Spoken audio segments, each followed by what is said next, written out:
भक्तों, पूज्य गुरुजी ने अभी अपनी 2 दिन पहले की कथा में एक ऐसा विशेष उपाय बताया है जो उन्होंने आज तक अपनी किसी भी कथा में नहीं बताया। पूज्य गुरुजी ने कहा कि जब आपके हाथ तंग चल रहे हो, जब रुपए पैसे कहीं से प्राप्त ही ना हो पा रहे हो, जीवन में चारों तरफ से सिर्फ और सिर्फ परेशानियां आ गई हो, उनसे बाहर निकलने का कोई रास्ता ना दिखाई पड़ रहा हो, व्यापार फैक्ट्री, नौकरी दुकान या कुछ भी ना चल रहा हो, चारों तरफ से नुकसान ही नुकसान हो रहा हो, तो आपको यह एक उपाय सिर्फ 1 दिन कर लेना है। और गुरुजी ने कहा कि आप कुछ ही दिनों में देखेंगे कि आपके जीवन में कितना बड़ा चमत्कार हुआ है। धन प्राप्ति के नए नए मार्ग बन जाते हैं, जीवन की सारी बाधाएं समाप्त हो जाती हैं और आपको सुख समृद्धि की प्राप्ति होती है। तो चलिए जानते हैं इस विशेष उपाय के बारे में। लेकिन उससे पहले एक है, अगर आप चैनल पर नए हैं तो कृपया चैनल को सब्सक्राइब अवश्य कर लें और कमेंट बॉक्स में जय माता लक्ष्मी अवश्य लिखें। मां लक्ष्मी आपकी इस वीडियो को जो भी मनुष्य पूरा देखे, उसकी सारी मनोकामनाएं पूरी कर देना, उसकी झोली खुशियों से भर देना। भक्तों, क्या आप जानते हैं कि आपके पैरों की चप्पल भी आपके जीवन का भाग्य बदल सकती है? घर में सुख शांति और बरकत लाने में हमारे आसपास की हर चीज का बड़ा महत्व है। हिंदू सनातन ज्योतिष शास्त्र के अनुसार हमारे जीवन पर उन वस्तुओं का गहरा प्रभाव पड़ता है जिनका संबंध हमारे ग्रहों से होता है। इसलिए घर की हर चीज को सही जगह पर रखना और उसके महत्व को समझना बेहद जरूरी है। आज हम बात करेंगे पैरों में पहनने वाले चप्पल की। यह हमारे रोजमर्रा के जीवन का अहम हिस्सा है, लेकिन क्या आप जानते हैं कि यह आपकी किस्मत को भी प्रभावित कर सकती है? सही तरीके से रखी गई चप्पलें घर में सुख और समृद्धि लाती हैं, जबकि लापरवाही से रखी गई चप्पलें दुर्भाग्य और आर्थिक परेशानियों का कारण बन सकती हैं। भक्तों, कहा जाता है कि किसी इंसान की चप्पल देखकर उसकी आर्थिक और सामाजिक स्थिति का अंदाजा लगाया जा सकता है। सही आदतें और चप्पलों की देखभाल न सिर्फ आपके भाग्य को संवार सकती हैं, बल्कि जीवन को और भी सुखद बना सकती हैं। तो आइए जानते हैं उन महत्वपूर्ण बातों के बारे में जो चप्पलों से जुड़ी हैं और जिन पर ध्यान देना बेहद जरूरी है। लेकिन उससे पहले अगर आप चाहते हैं कि मां लक्ष्मी का आशीर्वाद हमेशा आपके साथ रहे, तो इस वीडियो को लाइक करें, चैनल को सब्सक्राइब करें और कमेंट बॉक्स में जय मां लक्ष्मी हम पर और हमारे परिवार पर कृपा करें, हमारे दुख दूर करें, जरूर लिखें। नंबर 1, टूटी या पुरानी चप्पलें। आपने अक्सर देखा होगा कि कई लोगों के घर में टूटी हुई या बहुत पुरानी चप्पलें पड़ी रहती हैं। लोग इन्हें ठीक करवाने या फेंकने में देर कर देते हैं, लेकिन ऐसी चप्पलें घर में अशांति और नकारात्मक ऊर्जा का कारण बनती हैं। इसीलिए अगर आपकी कोई चप्पल टूट जाए या बेकार हो जाए तो उसे तुरंत घर से हटा दें। नंबर 2, मुख्य द्वार पर जूते चप्पल ना रखें। मुख्य द्वार घर का सबसे महत्वपूर्ण स्थान होता है, जहां से मां लक्ष्मी का आगमन होता है। अगर यहां जूतों और चप्पलों का ढेर लगा रहेगा या गंदगी होगी तो यह मां लक्ष्मी को नाराज कर सकता है। ऐसा होने से घर में आर्थिक तंगी और कष्टों का सामना करना पड़ सकता है। नंबर 3, ईशान कोण में चप्पलें ना रखें। घर के उत्तर पूर्व कोने को ईशान कोण कहा जाता है और इसे बेहद पवित्र माना गया है। इस दिशा में भगवान का वास होता है। अगर आप इस दिशा में जूते या चप्पल रखते हैं तो यह अशुभ माना जाता है। इससे घर में नकारात्मक ऊर्जा फैलती है और दरिद्रता का वास हो सकता है। नंबर 4, चप्पलें सही तरीके से रखें। अक्सर लोग चप्पल उतारते समय उन्हें ऐसे ही फेंक देते हैं, जिससे एक चप्पल दूसरी के ऊपर आ जाती है। यह एक अशुभ संकेत माना जाता है। ऐसा करने से नकारात्मक ऊर्जा का प्रभाव बढ़ा सकता है। इसलिए जब भी चप्पल उतारे, उन्हें सही तरीके से और व्यवस्थित रूप से रखें। इन छोटी छोटी बातों का ध्यान रखकर आप अपने घर में सुख शांति और समृद्धि को बनाए रख सकते हैं। यह बातें न केवल आपके जीवन को बेहतर बनाती हैं, बल्कि आपके आसपास के माहौल को भी सकारात्मक बनाती हैं। ध्यान रखें, छोटी छोटी आदतें बड़े बदलाव ला सकती हैं। अगर आपकी चप्पल उलटी हो या दूसरी चप्पल पर पड़ी हो तो यह बीमारियों का संकेत माना जाता है। इसीलिए अगर कोई चप्पल उलटी दिखे तो उसे तुरंत सीधा कर दें और अपनी चप्पल को कभी भी उलटा ना छोड़े। नंबर 5, घर में चप्पल को दहलीज पर खड़ा करके न रखें। कई लोग चप्पल को सुखाने के लिए दहलीज पर रख देते हैं, लेकिन ऐसा करना अशुभ माना जाता है। इससे घर में नकारात्मक ऊर्जा उत्पन्न होती है और बरकत खत्म हो जाती है। दहलीज को घर के प्रवेश का महत्वपूर्ण स्थान माना गया है, जिसे साफ सुथरा रखना जरूरी है। जब चप्पल या जूते दहलीज पर रखे जाते हैं तो यह न केवल घर की सुंदरता को प्रभावित करता है, बल्कि देवी देवताओं की कृपा को भी दूर कर सकता है। नकारात्मक ऊर्जा का असर हमारे मानसिक स्वास्थ्य और परिवार के सदस्यों के संबंधों पर भी पड़ सकता है। नंबर 6, जूते चप्पल पहनकर कभी भोजन न करें। माता अन्नपूर्णा इससे नाराज हो जाती हैं और दुर्भाग्य पीछा नहीं छोड़ता। इसी तरह घर की रसोई में भी जूते चप्पल पहनकर ना जाएं। यह बहुत अशुभ माना जाता है और इससे ग्रहों पर बुरा असर पड़ सकता है, जिससे जीवन में कठिनाइयां बढ़ सकती हैं। नंबर 7, घर के दरवाजे पर चप्पल उतारने से बचे। किसी को भी उपहार में जूते चप्पल ना दें। पुराने टूटे या घिसे हुए जूते चप्पल पहनना भी अशुभ माना जाता है। यह दुर्भाग्य को निमंत्रण देता है। अपने जूते चप्पलों को हमेशा साफ रखें और नियमित रूप से धोकर पहनें। घर में जूते चप्पल इधर उधर बिखरे ना रखें। जिस घर में चप्पल बिखरी रहती है वहां शनिदेव का अशुभ प्रभाव पड़ता है। नंबर 8, अगर आप शनिदेव की कृपा पाना चाहते हैं तो शुभ कार्य के लिए जाते समय या घर से बाहर निकलते समय फटे हुए जूते चप्पल कभी ना पहने। ऐसा माना जाता है कि फटे या टूटे हुए जूते चप्पल पहनने से कार्य में रुकावट आ सकती है। शनिदेव को फटे हुए जूते चप्पल अप्रिय लगते हैं, जिससे उनकी नाराजगी हो सकती है। इसलिए शुभ अवसरों पर हमेशा अच्छे और सही जूते चप्पल पहनने की सलाह दी जाती है। यदि संभव हो तो नए या अच्छी स्थिति में जूते चप्पल पहनें, ताकि आपकी यात्रा सफल और शुभ हो। इसके अलावा अगर आप किसी विशेष स्थान पर जा रहे हैं जहां अच्छे कपड़े पहनने की जरूरत है, तो जूते चप्पल भी आपके पहनावे का एक महत्वपूर्ण हिस्सा है। नंबर 9, शनिवार के दिन जूते चप्पलों का दान करना शुभ माना जाता है। खास तौर पर चमड़े से बने जूते चप्पल शनिवार को दान करने से शनिदेव प्रसन्न होते हैं। ऐसा माना जाता है कि यह दान इंसान की आर्थिक स्थिति सुधार है और जीवन की बाधाओं को दूर करता है। अलावा दान करने से इंसान के पाप कम होते हैं और पुण्य में वृद्धि होती है। यह न केवल मानसिक शांति देता है, बल्कि संतोष और आत्मिक प्रसन्नता भी प्रदान करता है। नंबर 10, घर में फटे पुराने जूते चप्पल रखने से बचे। पुराने और अनुपयोगी जूते चप्पल घर में रखने से नकारात्मक ऊर्जा फैलती है। इसका असर यह होता है कि घर में कोई ना कोई बीमार रहता है और गरीबी का वास बना रहता है। इसके साथ ही यह घर में वास्तु दोष भी उत्पन्न करता है। ऐसे जूते चप्पलों को या तो घर से बाहर निकाल दें या किसी जरूरतमंद को दान कर दें। नंबर 11, जिन लोगों की कुंडली में शनि ग्रह भारी होता है या जिनकी ग्रह दशा में शनि की 7.5 चल रही होती है, उनके लिए यह उपाय विशेष लाभकारी हो सकते हैं। उन्हें मंगलवार, शनिवार और ग्रहण के दिन जूते चप्पल खरीदने से परहेज करना चाहिए। अमावस्या के दिन भी जूते चप्पल ना खरीदें, क्योंकि ऐसा करना जीवन में नकारात्मक ऊर्जा और समस्याओं को आकर्षित कर सकता है। नंबर 12, किसी और इंसान की चप्पल पहनने से बचे। घर के सदस्यों की चप्पल इस्तेमाल करना सामान्य है, लेकिन बाहरी इंसान की चप्पल पहनने से आपको उनके दुर्भाग्य और संघर्षों का सामना करना पड़ सकता है। यह आदत अशुभ मानी जाती है और इसे हमेशा टालना चाहिए। नंबर 13, शनि देव को प्रसन्न करने का एक आसान तरीका है। शनिवार को काले जूते पहनकर हनुमान मंदिर जाएं। मंदिर के बाहर जूते उतारकर हनुमान जी के दर्शन करें और प्रार्थना के बाद उन जूतों को वहीं छोड़ दें। यह जूते किसी जरूरतमंद के काम आएंगे, जिससे शनिदेव और बजरंग बली प्रसन्न होंगे। यह उपाय आपके जीवन की कठिनाइयों को दूर कर घर में सुख समृद्धि लाएगा।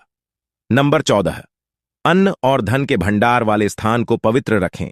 जहां घर का अनाज या धन रखा हो, वहां जूते चप्पल पहनकर कभी ना जाए। ऐसा करना अशुभ माना जाता है और इससे धन हानि या अन्य की बर्बादी हो सकती है। इन स्थानों को साफ सुथरा और जूते चप्पल रहित रखना बेहद जरूरी है।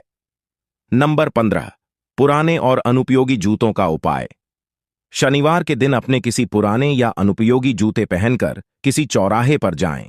वहां जूते उतारकर प्रार्थना करें कि आपकी धन संबंधी सभी समस्याएं इन जूतों के साथ समाप्त हो जाएं। प्रार्थना के बाद उन जूतों को वहीं छोड़कर घर लौट आए। यह उपाय आपके घर में बरकत और आर्थिक समृद्धि लाने में सहायक हो सकता है। आपके अन्न और धन के भंडार हमेशा भरे रहेंगे। भक्तों, घर के मंदिर में जो एक लोटा जल रखा जाता है, उसका क्या करें? घर के मंदिर का लोटा कैसा हो, पीतल का हो, तांबे का हो, और घर के मंदिर में जो एक लोटा जल रखा होता है, उस जल का हम क्या करें? कुछ लोग करते हैं गलती और बाद में पछताते हैं। ऐसी गलती आप कभी मत करना, नहीं तो कंगाल हो जाओगे, बर्बाद हो जाओगे। घर के मंदिर में एक लोटा जल ऐसे कभी मत रखना। साथ ही जानिए दीपक, घर में कौन से पदार्थ का रखना चाहिए?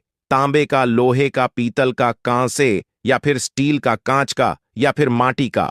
कुछ लोग घर में रखते हैं गलत दीपक और घर हो जाता है बर्बाद। इस पदार्थ का दीपक तो हम भी नहीं रखते। और जानिए, दीपक की लौ कच्चे कलावे से बनाए या रुई से या फिर सूती हाथ में बंधने वाले कलावे से कुछ लोग करते हैं। भयंकर गलती लग जाता है। पितृदोष, शनि दोष काल, सर्प दोष, मंगल दोष, भयंकर से भयंकर गरीबी का दोष भी लग जाता है। भक्तों, कुछ लोग यहां पर ऐसे भी होंगे जो इस वीडियो को बीच में ही छोड़ देंगे। अगर इस वीडियो को आपको छोड़ना ही है तो अभी छोड़ देना, परंतु लक्ष्मी जी मां का अपमान मत करना वीडियो को अधूरा छोड़कर। इसलिए आपको घर के मुख्य द्वार पर जल कैसे छिड़कना है, इस कार्य विधि को पूरा ही देखें। आधा अधूरा देखने से समझ लेना आप मां लक्ष्मी का अपमान कर रहे हैं। भक्तों, बहुत समय से आप लोगों के प्रश्न आ रहे हैं कि मुख्य द्वार पर जल छिड़कने का सही समय क्या होता है और सही विधि क्या होती है। किस समय हमें जल छिड़कना चाहिए और क्या मुख्य द्वार पर जल छिड़कने के लिए स्नान करना आवश्यक है या बिना स्नान किए भी मुख्य द्वार पर जल का छिड़काव किया जा सकता है? झाड़ू लगाने से पहले या फिर झाड़ू लगाने के बाद जल छिड़कना चाहिए? और एक और प्रश्न आया है कि क्या पीरियड्स में हम अपने घर के मुख्य द्वार पर जल का छिड़काव कर सकते हैं या मुख्य द्वार पर दीपक दान कर सकते हैं? और जल से ही जुड़ा हुआ एक और प्रश्न है आपका के घर के मंदिर में जो प्रतिदिन हम एक लोटा जल रखते हैं, उस जल का हमें क्या करना चाहिए? किस प्रकार प्रयोग करना चाहिए? क्या हम उसे खाने में प्रयोग कर सकते हैं या फिर हम किसी पौधे में डाल सकते हैं? उस जल का उपयोग किस प्रकार से होना चाहिए? और कुछ लोगों का कहना यह है कि जब हम मुख्य द्वार पर जल छिड़क हैं तो घर के अंदर की तरफ से जल छिड़क या घर के बाहर की तरफ से जल का छिड़काव करें। इसके बारे में कई लोग शंका में हैं। आज यह शंका भी दूर हो जाएगी और मुख्य द्वार पर जल छिड़कने से संबंधित आपका अगला प्रश्न है कि कई ऐसे लोग हैं जो कि फ्लैट में रहते हैं, कुछ ऐसे लोग हैं जो किराए के मकान में रहते हैं, एक ही कमरे में रहते हैं, तो उन्हें अपने घर पर मुख्य द्वार पर दीपदान किस प्रकार से करना चाहिए? जल कहाँ छिड़कना चाहिए? मतलब वह इस जगह को मुख्य द्वार मानकर वहां पर मुख्य द्वार से जुड़े हुए उपाय करें। तो आज की वीडियो पूरी तरह से आपके प्रश्नों पर ही आधारित है। मुख्य द्वार पर जल छिड़कने का सही समय क्या होता है और सही विधि क्या होती है? तो देखिए, अगर आप मुख्य द्वार पर जल छिड़क हैं तो आपको ध्यान रखना है कि जल आप एक दिन पहले ही मतलब रात को सोने से पहले एक पात्र में, कोई भी आप पात्र ले सकते हैं, जैसे कि आप एक तांबे का भी पात्र ले सकते हैं। तांबे का ना हो तो आप पीतल का ले सकते हैं, स्टील का ले सकते हैं, चांदी का ले सकते हैं, जो भी पात्र आपके पास उपलब्ध हो। एक लोटे में थोड़ा सा गंगा जल डाल दीजिए और उसके ऊपर शुद्ध जल भर दीजिए। और हां, गंगा जल ना हो तो भी परेशान होने की आवश्यकता नहीं है। सिर्फ शुद्ध जल से भी आप पात्र को भर सकते हैं और उस जल से भरे पात्र को अपने घर की रसोई में रख दीजिए। अब जैसे कि आप अगले दिन सुबह उठकर इस जल का छिड़काव अपने घर के मुख्य द्वार पर करेंगे। अब बहुत से भक्तों के प्रश्न आए हैं कि क्या हम स्नान से पहले यह जल छिड़क सकते हैं या फिर स्नान करना आवश्यक है? देखिए, मुख्य द्वार पर जो सुबह सबसे पहले जल छिड़का जाता है, जैसे कि जो रसोई में रखा हुआ जल होता है, यह एक तरीके से उपाय के तौर पर किया जाता है। भक्तों, घर में किसी भी प्रकार की परेशानी हो, किसी भी प्रकार के दुख दर्द रहता हो, गरीबी हो या फिर कलह क्लेश बहुत अधिक रहता है, मतलब किसी भी प्रकार की नकारात्मक ऊर्जा से आप परेशान हैं, बहुत समय से परेशानियों में ही गिरे हुए हैं, तो ऐसे में घर की रसोई में रखा जाता है और यही जल घर के मुख्य द्वार पर सुबह उठकर छिड़का जाता है। इस जल के छिड़काव से आपके घर की कोई भी परेशानी हो बहुत शीघ्र समाप्त हो जाती है। इस उपाय को करने से आपके घर में सुख समृद्धि भी आती है, कला क्लेश से भी मुक्ति मिलती है, बीमारियों से भी मुक्ति मिलती है। मतलब देखिए, किसी भी प्रकार की मानसिक परेशानी हो, शारीरिक परेशानी हो, आर्थिक तंगी हो या आपके घर में कोई वास्तु दोष हो, किसी भी प्रकार का ग्रह दोष हो, जैसे कि कई बार ऐसा होता है कि कई लोगों के ऊपर कई प्रकार के बुरे ग्रह दोषों का प्रभाव होता है, जिसकी वजह से घर में परेशानियां हमेशा बनी रहती हैं। तो गृह दोषों के प्रभाव से भी आपको मुक्ति मिलती है। वास्तु दोष और पितृदोष भी समाप्त होता है। इसके साथ ही जैसे कि बहुत से लोगों के प्रश्न होते हैं कि उनके ऊपर किसी ने कुछ कर करा दिया है, उनके परिवार में किसी भी प्रकार की पहले कोई परेशानी नहीं थी, लेकिन अब भी कुछ समय से परेशानियां लगातार आती ही जा रही हैं और कोई रास्ता नहीं मिल रहा है। परेशानी से निकालने का तो किसी के भी किए कराए तंत्र मंत्र का प्रभाव हो, किसी की बुरी नजर का प्रभाव हो, तो भी आपके इस उपाय से, मतलब इस एक लोटा जल से आपकी परेशानी स्वतः ही कुछ दिनों में समाप्त हो जाती है। तो यह घर की सभी परेशानियों से मुक्ति पाने का रामबाण और सबसे सरल, सबसे आसान उपाय होता है, जो हमारे सनातन शास्त्रों में वर्णित है। तो आप अपने घर की रसोई में एक लोटा जल रखें, रात में भरकर और प्रातःकाल जल्दी उठकर उसी जल से अपने घर के मुख्य द्वार को धोते हैं तो कोई समस्या नहीं है, लेकिन इस जल का छिड़काव घर के मुख्य द्वार पर सूर्योदय होने से पहले हो जाना चाहिए। अब भक्तों, जैसे आपका अगला प्रश्न है कि क्या हमें स्नान करके इस जल का छिड़काव अपने घर के मुख्य द्वार पर करना चाहिए या फिर बिना स्नान किए भी कर सकते हैं?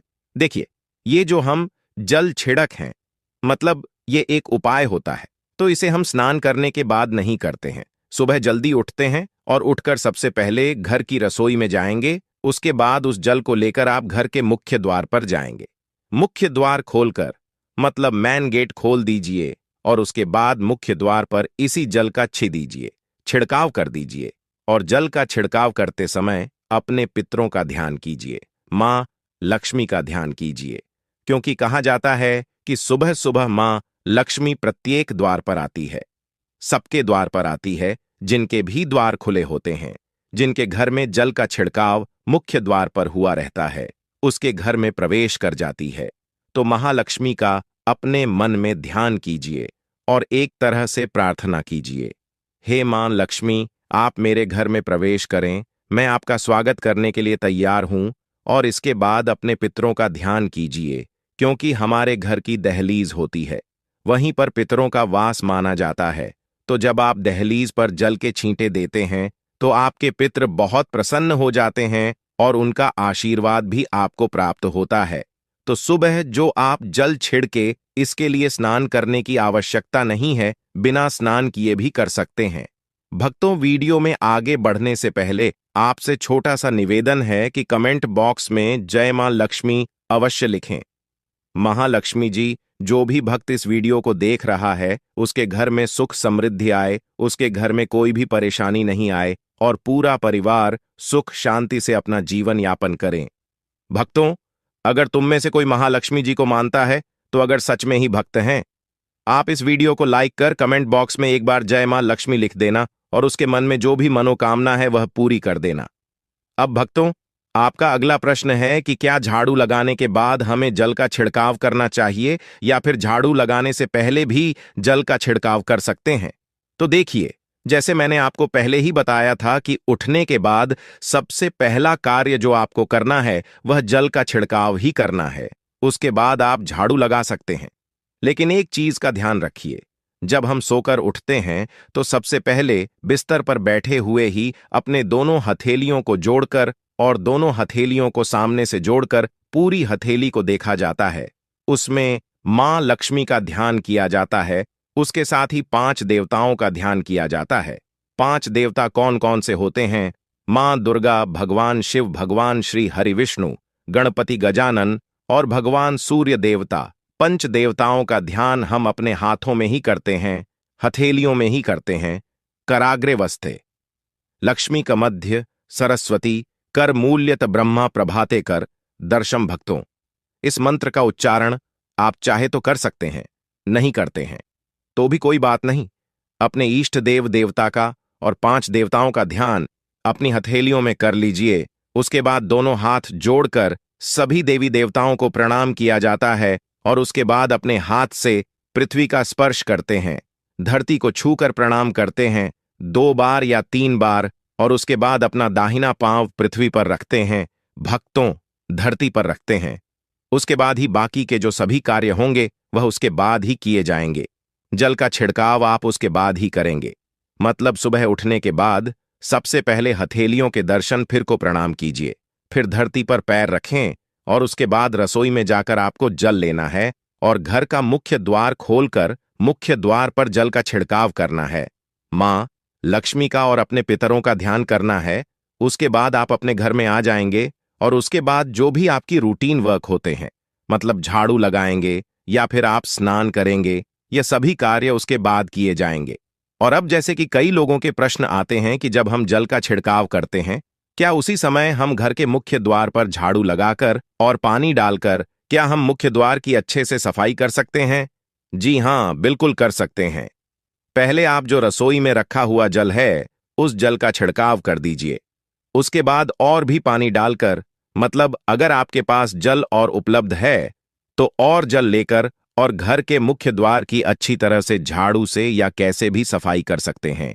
और कई लोगों के प्रश्न आए हैं कि हम किसी फ्लैट में रहते हैं या फिर किसी ऐसे कमरे में रहते हैं, किराए के कमरे में, कि हमारे पास एक ही कमरा है, तो हम जल का छिड़काव या फिर दीपक दान कहां पर करें, किससे हम अपना मुख्य द्वार माने।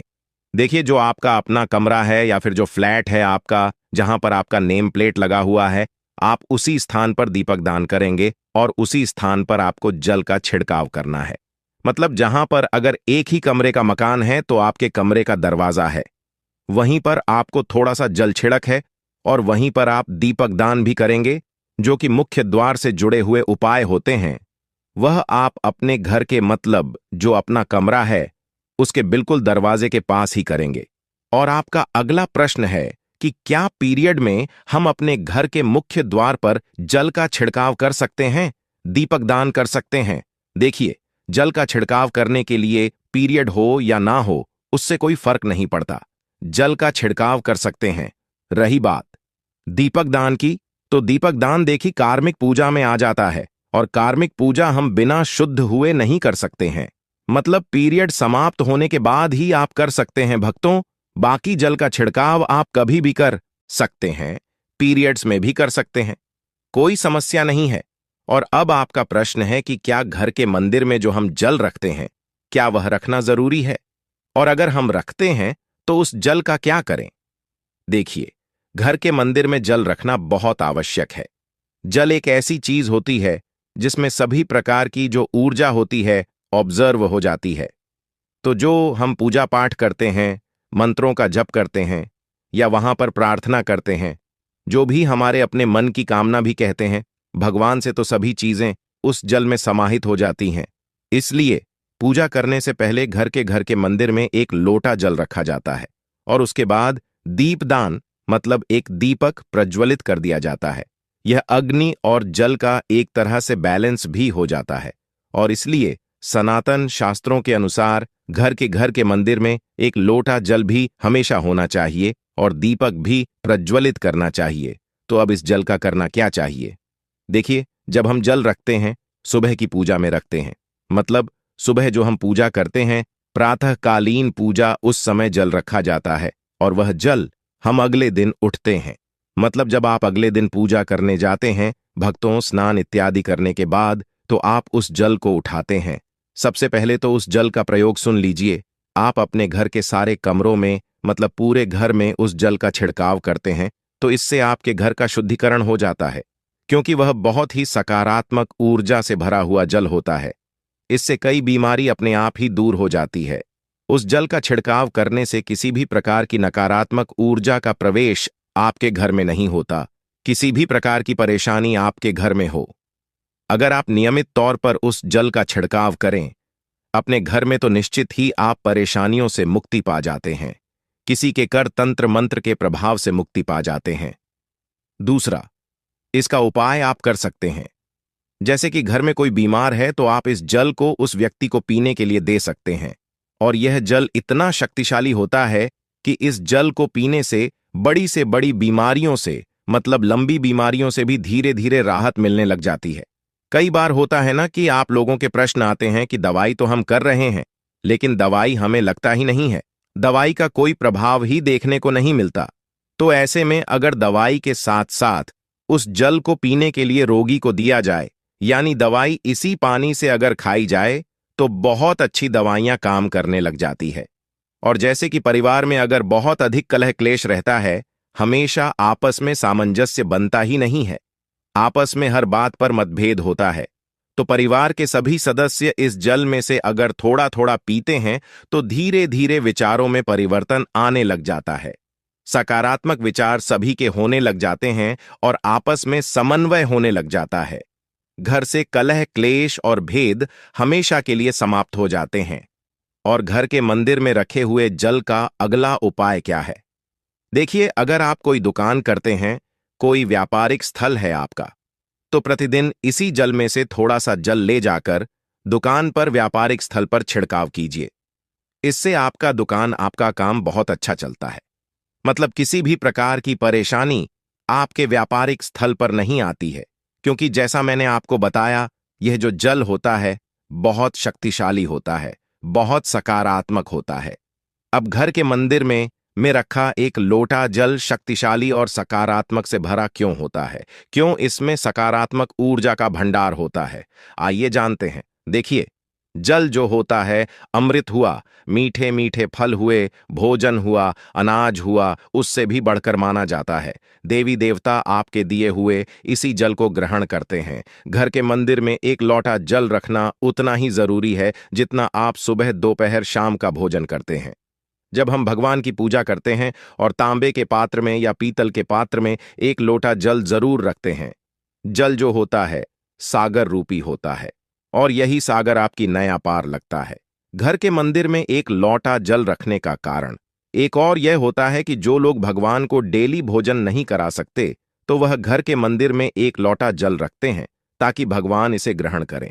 और यह जल रूपी प्रसाद इसके अगले दिन, यह सुबह के समय आप प्रसाद समझकर ग्रहण करें। लेकिन याद रहे, घर के मंदिर में रखा लोटा जल कभी भी तुलसी में अर्पित नहीं करना चाहिए। उसके लिए आप अलग से तांबे के पत्र से तुलसी में जल अर्पित कर सकते हैं, क्योंकि यह जल सभी देवी देवता ग्रहण करते हैं, तो इसीलिए तुलसी में डालना वर्जित है। लेकिन हां, अगर आपके घर में लड्डू गोपाल है, राधा कृष्ण है, और आप एक लोटा जल उनके लिए अर्पित करते हैं, तो आप अगले दिन यानी सुबह के समय वह जल तुलसी में चढ़ा सकते हैं। घर के मंदिर में जो एक लोटा जल रखा होता है, उसके अगले यानी सुबह के समय आप इस जल से अपनी आंखें जरूर धोया करें। इससे आंखों में रोशनी बढ़ती है और आंखों में जितनी भी बीमारी आ जाती है वह दूर होती है। सनातन शास्त्रों के अनुसार जो लोग घर के मंदिर में एक लोटा जल भरकर नहीं रखते, तो उनके घर में अकाल पड़ जाता है, घर कंगाल हो जाता है, बर्बाद हो जाता है, परिवार में मुसीबतें आ जाती हैं और गरीबी का आगमन हो जाता है। आप चाहे तो एक लोटा जल में पुष्प आदि डालकर रख सकते हैं, बहुत ही शुभ माना जाता है। घर के मंदिर में जो जल रखा जाता है उससे हम और क्या क्या कर सकते हैं, आइए जानते हैं। तो इस जल का छिड़काव करने से बहुत सारी परेशानियां अपने आप ही समाप्त हो जाती हैं। जैसे अगर आपके दुकान पर किसी की नजर लगी है, बहुत से लोगों के प्रश्न आते हैं कि हमारे काम को किसी ने बांध दिया है, मतलब किसी की बुरी नजर ऐसी लग गई है कि पहले तो दुकान बहुत अच्छी चलती थी, अब नहीं चल रही है। तो आप इस उपाय को कर सकते हैं। निश्चित ही बहुत जल्द ही आपको परेशानियों से मुक्ति मिल जाती है और दिन दुगनी रात चौगुनी आपके व्यापार में तरक्की होती है। और हां, घर के मंदिर में रखे हुए जल को आप अपने घर की रसोई में खाना बनाने में, पीने में भी प्रयोग कर सकते हैं। लेकिन खाना बनाने में प्रयोग तभी कीजिए जबकि आपके घर में बिल्कुल सात्विक भोजन बनता हो। मतलब लहसुन प्याज अगर आपके घर में बनता हो तो खाना बनाने में इस जल का प्रयोग नहीं किया जा सकता है। फिर आप इस जल को थोड़ा थोड़ा परिवार के सदस्य मिलकर ग्रहण कर सकते हैं और बचे हुए जल को आप अपने घर में पौधों में डाल सकते हैं। तो देखिए, ऐसा नहीं है कि घर के मंदिर पर रखा हुआ जल बेकार होता है, किसी काम का नहीं होता है। बहुत सारे उपयोग इस जल के होते हैं। अगर हम सही तरीके से प्रयोग करें तो अपने जीवन की बहुत सारी परेशानियों का समाधान मात्र इस एक लोटा जल से हम कर सकते हैं। तो ध्यान रखिए कि मंत्रों से अभिमंत्रित जल बहुत महत्वपूर्ण होता है, बहुत शक्तिशाली होता है, और हमारे घर के मंदिर पर रखा हुआ जल देवताओं का आशीर्वाद होता है, क्योंकि पूरे समय वह देवताओं के पास होता है। देवी देवता वहां पर रहते हैं, तो उस जल में हर प्रकार की शक्ति समाहित होती है, जो कि सकारात्मक शक्तियां होती हैं। और इस जल का प्रयोग अगर हम सही तरीके से करते हैं, मतलब उसको पीने में करते हैं, खाना बनाने में करते हैं, घर में जल का छिड़काव करने में करते हैं, तो इससे हमारी समस्याओं का समाधान होता है। और अगर कोई भी कार्य नियमित तौर पर मतलब प्रतिदिन किया जाता है तो उसका हमें लाभ प्राप्त होता है। कभी कभी करेंगे तो निश्चित ही आपको उतना लाभ दिखाई नहीं देगा, लेकिन अगर आप नियम बना लेंगे कि हर रोज उसी जल से घर में छिड़काव करना है, घर में प्रत्येक व्यक्ति को थोड़ा थोड़ा पीने के लिए देना है, बचे हुए जल को पौधों में डाल दीजिए, दुकान पर छिड़क दीजिए, अपने घर के व्यापारिक स्थल पर छिड़काव कीजिए, बच्चों की किताबों की जगह में अपने घर की तिजोरी में हर जगह इस जल का छिड़काव कीजिए और नियमित तौर पर कीजिए। चमत्कार आपको निश्चित ही देखने को मिलेगा। इसी प्रकार से जो रसोई में रखा हुआ जल होता है, उसका छिड़काव अपने घर के मुख्य द्वार पर कीजिए, तो इसका भी आपको लाभ बहुत बहुत ही शीघ्र दिखाई देगा। लेकिन इसे अपने रूटीन में शामिल करना होगा, प्रतिदिन नियम से यह कार्य करना होगा, तभी आपको लाभ देखने को मिलेंगे। और हां, कई लोगों के प्रश्न आते हैं कि घर के मंदिर पर जो रखा हुआ जल होता है, तो जब हम अगले दिन उठाते हैं तो उसमें कई बार कुछ चीजें पड़ जाती हैं, कोई कीड़े मकोड़े पड़े जाते हैं क्योंकि खुला होता है। तो क्या हम उसे ढक सकते हैं? जी हां, बिल्कुल ढक सकते हैं। जब आप पूजा करते हैं सुबह के समय, तो जब तक पूजा कर रहे हैं, जब तक मंत्र उच्चारण कर रहे हैं, तब तक जल खुला रखिए। और उसके बाद जैसे कि आप पूजा पर से उठते हैं, तो उससे पहले जल को किसी भी प्लेट से या कटोरी से ढक दीजिए। फिर जब आप अगले दिन उस जल को उठाएंगे तो बिल्कुल शुद्ध और साफ सुथरा जल आपको मिलेगा, और उस जल का प्रयोग आप अपने किसी भी कार्य में कर सकते हैं। और भक्तों, आप जब भी घर के मुख्य द्वार पर जल छिड़काव करें तो गणेश जी भगवान का यह मंत्र जरूर बोले, ओम गम गणपतये नमः। और जो हमने आपको वीडियो में बताया है उसे ध्यानपूर्वक अच्छी तरीके से समझकर अपने घर के मुख्य द्वार पर जल का छिड़काव करें। भक्तों, अब जानते हैं दीपक किस पदार्थ का होना चाहिए? लोहे का, तांबे का, पीतल का, कांसे का, या फिर स्टील का, या माटी का, या कांच का? आखिर घर में कौन सा दीपक शुभ माना जाता है? रखना, अगर गलती से भी घर में गलत पदार्थ का दीपक रख लिया है तो पूरा घर अस्त व्यस्त हो जाएगा, कंगाल हो जाएगा, बर्बाद हो जाएगा। भक्तों, देखिए, स्टील के दीपक में पूजा करना घर में शनि को कुपित करता है। घर में लोहे के दीपक में पूजा नहीं करना चाहिए, घर बर्बाद हो जाता है, गरीबी आ जाती है। बाजार में लोगों को लुभाने के लिए कांच के दीपक भी आ गए हैं। बिल्कुल भी गलती से भी घर ना लाएं, नहीं तो राहु केतु आपके घर चले आएंगे और घर बर्बाद हो जाएगा। कांच का दीपक शनि और राहु को नाराज करता है, इससे निकली लौ घर में तबाही ला सकती है। कांच का गर्म होना घर में रोग दोष परेशानी उत्पन्न होती है। कच्चा कलवा तथा रुई का दीपक ही जलाना सबसे अच्छा माना जाता है। जो लोग सूती धागा जो हाथ पर बांधा जाता है, कलवा, उससे लौ की बाती बनाते हैं तो उस घर में परेशानी और गरीबी आ जाती है। हुई और कच्चा कलवा ही शुभ माना जाता है। तांबे का दीपक, पीतल का दीपक, माटी का दीपक धन की देवी मां लक्ष्मी को आकर्षित करता है। घर में कोई और दीपक नहीं लाना चाहिए। पीतल और माटी का दीपक शुभ और मंगलकारी माना जाता है, जिससे शनि और राहु केतु भी प्रसन्न रहते हैं, मंगल भी भारी नहीं होता। भक्तों, अब जानते हैं घर के बाहर या घर के अंदर दीपक जलाने के फायदे जानकर आप चौंक जाएंगे। खासकर घर के बाहर दीपक जलाने से 5 वो फायदे जो आपको चौंकाने वाले हैं। भक्तों, ये बात तो आप जानते हैं कि भगवान की पूजा के दौरान दीपक जरूर जलाया जाता है। हिंदू धर्म में पूजा करते वक्त लोग देसी घी या सरसों के तेल का दीपक जरूर जलाते हैं तथा तिल के तेल का दीपक भी जलाते हैं। हालांकि पूजा के लिए भगवान के सामने दीपक जलाना सिर्फ पूजा का एक तरीका ही नहीं है, बल्कि घर में दिया जलाना या घर के बाहर दिया जलाना कई तरह के फायदे मिलते हैं। दीपक जलाने से न सिर्फ कई शक्तियां जागृत होती हैं, बल्कि यह 5 बड़े फायदे भी मिलते हैं। तो चलिए जानते हैं। भक्तों, नंबर 1, पृथ्वी से अंधकार होता है। दूर घर में दीपक जलाने से घर का अंधकार तो दूर होता ही है, साथ ही नकारात्मक ऊर्जा को भी कोसों दूर रखती है। जहां पर दीपक जलता है तो वहां पर सकारात्मक ऊर्जा का वास होता है। जाहिर सी बात है, जब घर में सकारात्मक होगी तब भगवान का वास होगा। इसीलिए घर में शाम होने से पहले, रात होने से पहले दीपक अवश्य जलाया जाता है, ताकि घर में कोई गलत नकारात्मक ऊर्जा प्रवेश न कर पाए। भक्तों, तेल से जले दीपक का प्रभाव उसके भुजने के आधे घंटे बाद तक वातावरण में बना रहता है, जबकि शुद्ध देसी घी का दीपक भुजने के बाद करीब 4 घंटे तक वातावरण को सकारात्मक रखता है। भक्तों, नंबर 2, हानिकारक कणों का होता है नाश। दीपक जलाना न सिर्फ धर्म नजरिए से फायदेमंद है, बल्कि वैज्ञानिक दृष्टिकोण से भी यह फायदा पहुंचाता है। जब घर में शुद्ध घी या सरसों के तेल से दीपक जलाया जाता है तो उसके धुएं से घर के माहौल में सात्विकता आती है और इससे आसपास के वातावरण में मौजूद हानिकारक कणों का भी नाश होता है।